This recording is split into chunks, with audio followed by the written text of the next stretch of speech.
अस्सलाम वालेकुम क्लास 9। आज हम एक्सरसाइज 1.1 का क्वेश्चन नंबर 2 करेंगे। Represent the following numbers on number line. In numbers को हमने नंबर्स लाइन पर रिप्रेजेंट करना है। पहला क्वेश्चन है हमारा √2। इसको हमने नंबर लाइन पर रिप्रेजेंट करना है। इसके लिए मैंने एक नंबर लाइन ड्रॉ कर ली है, इक्वल डिस्टेंस की ड्रॉ कर लिया। 2 डिस्टेंस रखा है हमने, ठीक है।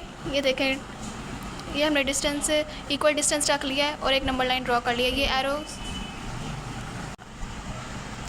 और इन एरोस का ये मतलब है कि इस तरफ भी नंबर्स इन्फिनिटी तक जा रहे हैं और इस तरफ भी नंबर इन्फिनिटी तक जा रहे हैं। इन्फिनिटी क्या होती है? मतलब चलते जा रहे हैं। अगर फॉर एग्ज़ाम्पल यहाँ पे हम 0 ले लें, यहाँ पे 1, यहाँ पे 2 है, यहाँ पे 3, और एरो का मतलब ये है कि नंबर आगे चलते जा रहे हैं। 4, 5, 6, 7, 8 इन्फिनिटी तक जा रहे हैं, ख़त्म नहीं हो रहे। और इस तरफ नेगेटिव नंबर्स होते हैं 0 के इस तरफ, -1, -2 और -3। इधर भी एरो का यही मतलब है कि यहाँ पे भी नंबर चलते जा रहे हैं, ख़त्म नहीं हो रहे, इन्फिनिटी तक जा रहे हैं। और √2 को हमने रिप्रेजेंट करना है कि यहाँ पे नंबर लाइन पे वो एग्जैक्टली कहाँ पे वो लाया करता है √2। और अगर हम √2 को कैलकुलेटर पे देखें तो वो कुछ 1.4142 समथिंग नंबर्स आ रहे हैं, 1.414, और ये चलते जा रहे हैं। यानी कि ये 1 के बाद ये यहाँ पे कहीं पे लायक आ रहा है, लेकिन एग्जैक्टली कहाँ पे लायक आ रहा है ये नहीं पता हमें। उसके लिए एक हम थ्योरम यूज़ करेंगे, पाइथागोरस थ्योरम।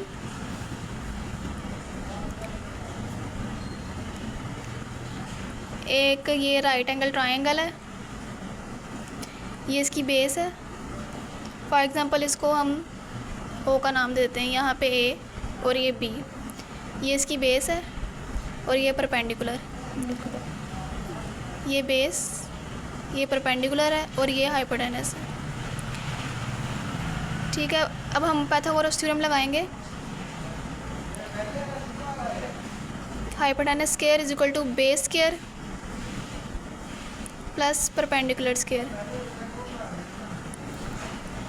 और अगर हम इस ट्रायंगल पे ये जो बेस है ये 1 रख लें और परपेंडिकुलर, इसका परपेंडिकुलर भी 1 रख लें, तो फिर हाइपोटेनस क्या होगा? अगर बेस भी 1 रख लें, परपेंडिकुलर भी 1 रख लें, तो फिर इसका हाइपोटेनस क्या होगा? हाइपोटेनस क्या है? OB, तो इसकी जगह पे OB आ जाएगा, इज इक्वल टू बेस की जगह पे OA स्क्वायर प्लस परपेंडिकुलर क्या है हमारे पास? AB square. और बेस क्या है हमारे पास? 1। अगर बेस 1 और परपेंडिकुलर 1 हो तो हाइपोटेनस ये क्या होगा? OA बेस है, यानी ये हमारे पास 1 है, 1 का स्क्वायर, और AB परपेंडिकुलर वो भी हमारे पास 1 है, 1 का स्क्वायर 1 आएगा और ये भी 1 का स्क्वायर 1 आएगा। अब इन दोनों को ऐड कर लेंगे तो 1 + 1 ये 2 आ जाएगा। OB square is equal to 2 आ जाएगा। अब हमने ये स्क्वायर ख़त्म करना है, उसके लिए हम दोनों तरफ √ लेंगे। इसका स्क्वायर ख़त्म हो जाएगा √ से, तो ये OB आ जाएगा। OB is equal to √2। तो OB हमारे पास क्या आ गया? √2। यानी अगर हम एक राइट एंगल ट्रायंगल लें, उसकी बेस भी 1 रखें, परपेंडिकुलर भी 1 रखें, तो फिर हमारे पास जो हाइपोटेनस है वो √2 आ जाएगा। तो हमने √2 उसको नंबर लाइन पर रिप्रेजेंट करने के लिए यहाँ पे राइट एंगल ट्रायंगल बनानी है, यानी जिसकी बेस भी 1 हो, परपेंडिकुलर भी 1 हो, तो हमें √2 मिल जाएगा।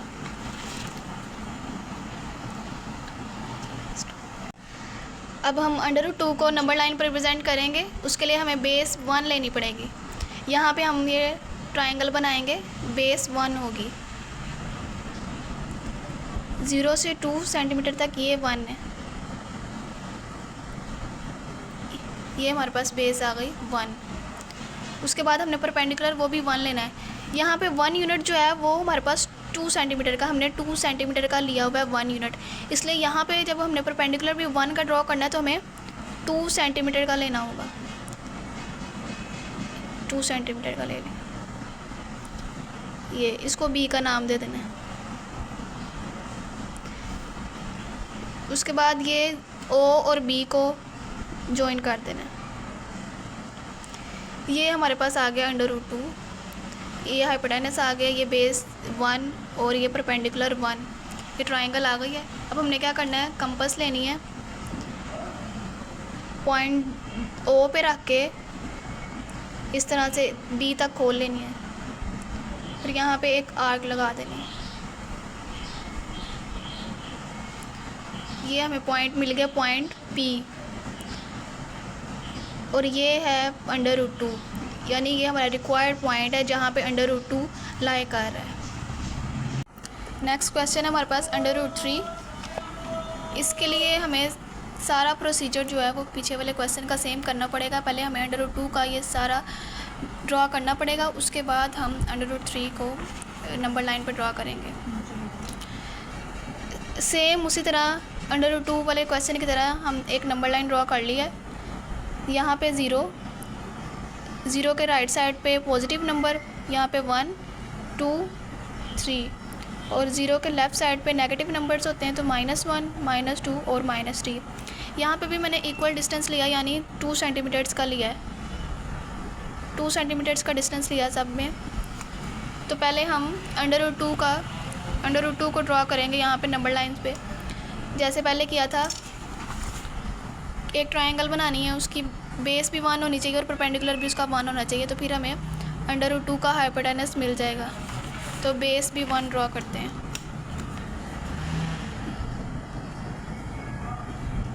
ये हमारे पास बेस 1 आ गई।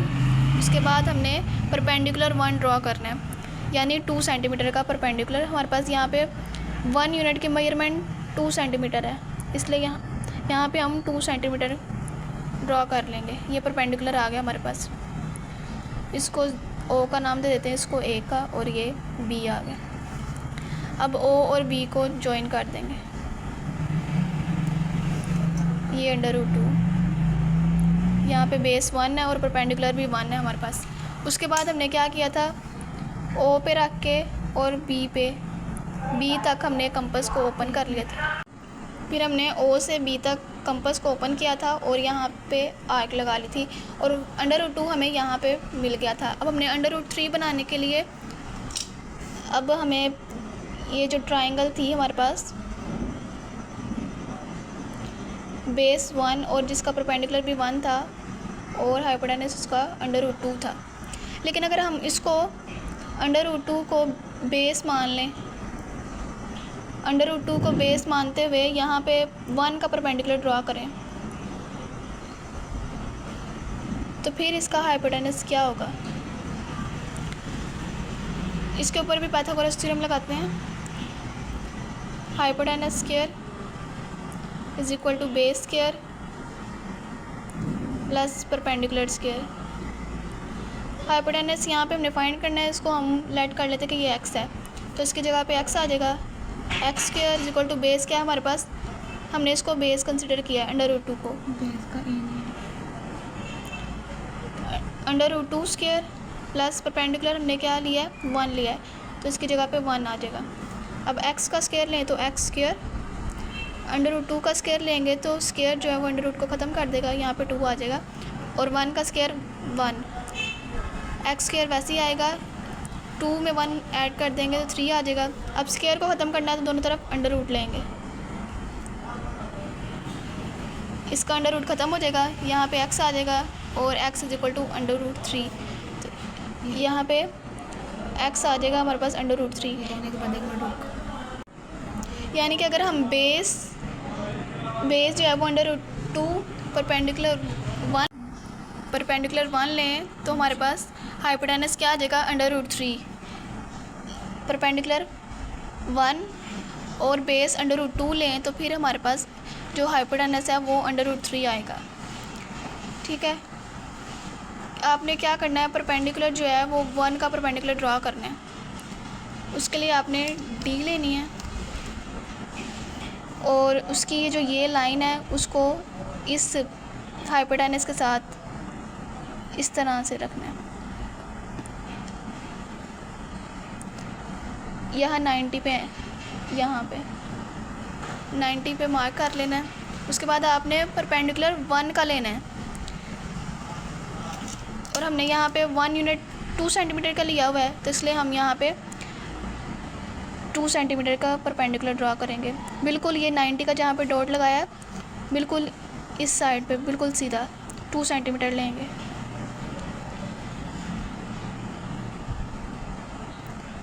ये हमारे पास परपेंडिकुलर आ गया 1 का। उसके बाद इस पॉइंट को और इसको जॉइन कर देना है, इसको सी का नाम दे दें, ओ और सी को जॉइन कर देंगे। और बिल्कुल पिछले सवाल की तरह जैसे हमने आर्क लगाई थी 0 और बी पे रख के, यहाँ पे हमने 0 या सॉरी ओ और सी पे रख कर कंपास को ओपन करना है, ओ से सी तक, और यहाँ पे इस तरह से आर्क लगा दें।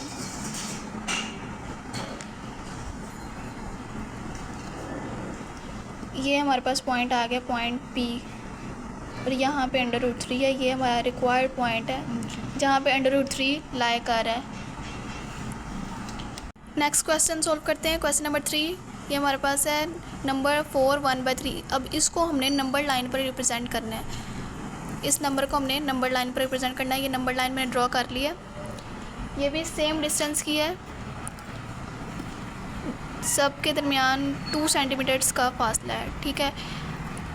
यहाँ पे 0 के राइट साइड पे पॉजिटिव नंबर 1, यहाँ 0 स्टार्ट कर लेते हैं, 0 1, यहाँ पे 2 कर लेते हैं, फिर 3, ये 4 कर लेते हैं, और ये 5, और 0 के लेफ़्ट साइड पे नेगेटिव नंबर्स, तो यहाँ पे -1 आ जाएगा। आप जितनी मर्ज़ी बड़ी नंबर लाइन बना सकते हैं, लेकिन हमें सिर्फ यहाँ तक ही चाहिए थी, 5 तक, तो इसलिए हमने यहाँ तक ही ड्रॉ की है। अब इस नंबर को हमने नंबर लाइन पर ड्रॉ करना है, तो आपने क्या करना है, ये जो फर्स्ट नंबर होगा इसको देखना है, ये 4 है, तो यानी ये जो नंबर है ये 4 और 5 के दरमियान में कहीं पे होगा। अब कहाँ पे होगा एग्जैक्ट, वो हमें कैसे पता चलेगा, वो इससे पता चलेगा, 1/3 है। अब ये जो नीचे वाला नंबर होगा, इससे आपने क्या देखना है कि नीचे वाला जो नंबर है ना, यहाँ पे 3 है ना, तो आपने 4 और 5 को 3 इक्वल पार्ट्स में डिवाइड करना है। 4 और 5 को 3 इक्वल पार्ट्स में डिवाइड करना है। उसके लिए हम 2 लाइंस लगा लेते हैं। तो यहाँ से देखें, एक यहाँ से यहाँ तक एक पार्ट हो गया, यहाँ से यहाँ तक 2 पार्ट्स, और फिर यहाँ से यहाँ तक 3 पार्ट्स में ये डिवाइड हो चुकी है। 3 पार्ट्स में डिवाइड करने के लिए इसको इधर हमने 2 लाइंस लगाई थी। क्या पता चलेगा, फिर सुन लें, इस नंबर से हमें क्या पता चलेगा कि ये नंबर एग्जैक्टली कहाँ पे लाया करेगा। 4 है, यहाँ पे 4 है ना, तो हमने इसको 4 और 5 के दरमियान, यानी ये 4 और 5 के दरमियान में कहीं पे लाया कर रहा है, इनके दरमियान में कहीं पे है। ये इस नंबर से हमें ये पता चलेगा कि ये नंबर कहाँ पे और किन 2 नंबर्स के दरमियान में ये लाया कर है। यहाँ पे 4 है, तो ये 4 और 5 के दरमियान में लाया करेगा। उसके बाद 1/3 है, जो नीचे वाला नंबर होगा उसको देखना है कि इसको हमने इस मतलब कि इन 2 पॉइंट्स के दरमियान जो है, इस लाइन को हमने कितने हिस्सों में तकसीम करना है। 3 है, तो इसको 3 इक्वल पार्ट्स में डिवाइड करेंगे, और 3 इक्वल पार्ट्स में डिवाइड करने के लिए हमें 2 लाइंस ड्रॉ करनी पड़ेंगी। तो 3 हिस्सों में तकसीम करने के लिए हमने यहाँ पे 2 लाइंस लगा ली हैं। अब ऊपर वाले नंबर का ये मतलब है कि 1 है ना, तो इसका मतलब है कि 1 वाली लाइन पर, ये 1 पहली लाइन पे, इसको हमने इस तरह से ये जो नंबर है यानी यहाँ पे लाया कर रहा है, 4 1/3 यहाँ पे लाया कर रहा है। दोबारा देख लेते हैं, ये जो 4 है, यहाँ पे जो नंबर होगा फर्स्ट वाला, उससे हमने देखना है कि ये किन 2 नंबर्स के दरमियान लाया कर रहा है। यहाँ पे 4 था, तो इसका मतलब है कि 4 से आगे ही होगा ना, 4 से आगे, यानी 4 और 5 के दरमियान में ये लाया करेगा। उसके बाद ये 3 था, तो हमने इसको 3 इक्वल पार्ट्स में डिवाइड किया। यहाँ पे देखें तो ये 1 2 3 इक्वल पार्ट्स में डिवाइड हो गया। उसके बाद ये ऊपर 1 था, तो यानी पहली लाइन को इस तरह से आपने बड़ा कर देना है, और ये यानी ये जो लाइन है ये हमारे पास 4 1/3 है, यानी 4 1/3 जो है वो यहाँ पे लाया कर रहा है नंबर लाइन पे। फर्स्ट 3 क्वेश्चन हमने सोल्व कर लिए हैं। अब हम क्वेश्चन नंबर 4 को सोल्व करते हैं। ये मैंने नंबर लाइन ड्रॉ कर ली है सेम प्रीवियस क्वेश्चंस की तरह। 2 सेंटीमीटर्स का डिस्टेंस लिया है, सबके दरमियान सेम डिस्टेंस है। उसके बाद हमने -2 1/7 इसको नंबर लाइन पर रिप्रेजेंट करना है। यहाँ पे मैंने नंबर लिख लिए हैं 0 1 2 -1 -2 -3 -4। आप चाहें तो इसको और बड़ा कर सकते हैं, लेकिन यहाँ पे हमें इन नंबर्स की ज़रूरत है इसलिए हमने यही लिख लिए हैं। अब -2 का मतलब ये है कि ये -2 से आगे यहाँ पे कहीं पे लाई कर रहा है ये नंबर, यानी -2 और -3 के दरमियान में ये लाई कर रहा है। -2 को देख के हमने ये -2 से हमें ये अंदाज़ा हो गया कि ये -2 और -3 के दरमियान यहाँ पे कहीं पे लाई कर। उसके बाद ये नीचे 7 है, तो इसका क्या मतलब है कि हमने -2 और -3 को 7 इक्वल पार्ट्स में डिवाइड करना है। 7 पार्ट्स में डिवाइड करने के लिए हम क्या करेंगे, 6 लाइंस ड्रॉ करेंगे। 1 2 3 4 5 6। तो ये देखिए 1 2 3 4 5 6 7, ये 7 इक्वल पार्ट्स में डिवाइड हो गई है। अब ऊपर वाला नंबर क्या है 1, तो यानी हमने ये पहली लाइन जो है ना, ये वाली जो लाइन है ये हमारी रिक्वायर्ड लाइन है, जो -2 1/7 को रिप्रेजेंट कर रही है, यानी -2 1/7 यहाँ पे लाई कर रहा है नंबर लाइन पे। नेक्स्ट क्वेश्चन है क्वेश्चन नंबर 5/8। अब यहाँ पे फर्स्ट नंबर तो कोई है नहीं जिससे हमें पता चले कि ये नंबर एग्जैक्टली किन दो नंबर्स के दरमियान में लाई करता है। तो आपने कंसिडर कर लेना है कि यहाँ पे 0 है। अब 0 है तो यानी ये 0 से आगे यहाँ पे कहीं पे लाई कर रहा है ये नंबर। यहाँ पे पॉजिटिव है तो इसका मतलब है कि ये 0 से आगे इस तरफ लाई करे। अगर यहाँ पे माइनस होता -0 5/8, इस तरह से अगर हमें कोई क्वेश्चन गिवन होता तो इसका मतलब था कि -0 के इस तरफ होता है, नेगेटिव साइड पे ये नंबर लाई करता है। लेकिन यहाँ पे कुछ भी नहीं है, यानी प्लस है, तो ये 0 के इस तरफ लाई करेगा। ये तो हमें पता चल गया कि ये 0 और 1 के दरमियान में लाई कर रहा है। अब हमने देखना है कि ये एग्जैक्टली कहाँ पे लाई कर रहा है। ये नीचे वाला नंबर क्या है 8 है, तो इसका क्या मतलब है कि हमने इसको 8 इक्वल पार्ट्स में डिवाइड करना है। उसके लिए हमें 7 लाइंस ड्रॉ करनी होगी। 1 2 3 4 5 6 7। तो ये देखें 1 2 3 4 5 6 7 8। तो हमने इसको 8 इक्वल पार्ट्स में डिवाइड कर दिया। अब ऊपर वाला नंबर जो है 5, इसका मतलब क्या है कि हमने 5 वाली लाइन जो है वो हमारी रिक्वायर्ड लाइन है। 1 2 3 4 5, ये इसको हमने इस तरह से ड्रॉ कर लेना है। तो ये हमारी रिक्वायर्ड लाइन थी 0 5/8, यानी ये 5/8 जो नंबर है वो यहाँ पे नंबर लाइन पे लाई कर है। नेक्स्ट क्वेश्चन है हमारे पास 2 3/4। अब ये यहाँ पे 2 हमें गिवन है, नंबर एक गिवन है, यानी कि ये 2 से आगे यहाँ पे कहीं पे लाई करता है, क्योंकि 2 पॉजिटिव है तो इस तरफ यहाँ पे लाई कर रहा है। अगर -2 होता, -2 3/4 इस तरह से होता, तो हमने -2 से आगे यहाँ पे लाई करना था इसने नंबर ने। तो अब ये 2 3/4 है, पॉजिटिव है, तो ये पॉजिटिव साइड पे लाई करेगा। 2 और 3 के दरमियान में ये कहीं पे लाई कर रहा है। अब उसके बाद ये जो नंबर है नीचे 4, इसका मतलब है कि हमने 2 और 3 को 4 इक्वल पार्ट्स में डिवाइड करना है। और 4 इक्वल पार्ट्स में डिवाइड करने के लिए हमें 3 लाइन्स, यानी एक कम लाइन लगानी पड़ेगी। 1 2 3, हमने 3 लाइन्स ड्रॉ कर ली हैं। तो 1 2 3 4, 3 लाइन्स ड्रॉ करने से ये 4 इक्वल पार्ट्स में डिवाइड हो गया है, और हमने इसको 4 इक्वल पार्ट्स में डिवाइड करना था। उसके बाद ये जो नंबर ऊपर है ये 3 है, तो इसका मतलब क्या है हमने कि तीसरी लाइन जो है, थर्ड लाइन जो है 1 2 3, ये वाली जो लाइन है इसको आपने इस तरह से, यानी ये जो नंबर है 2 3/4 वो नंबर लाइन पे यहाँ पे लाई कर है। 2 3/4 जो है वो यहाँ पे लाई कर है। क्वेश्चन नंबर 2 अब हमारा कंप्लीट हो चुका है। अब हम नेक्स्ट वीडियो में क्वेश्चन नंबर 3 को सॉल्व करेंगे। तब तक के लिए अल्लाह हाफिज़।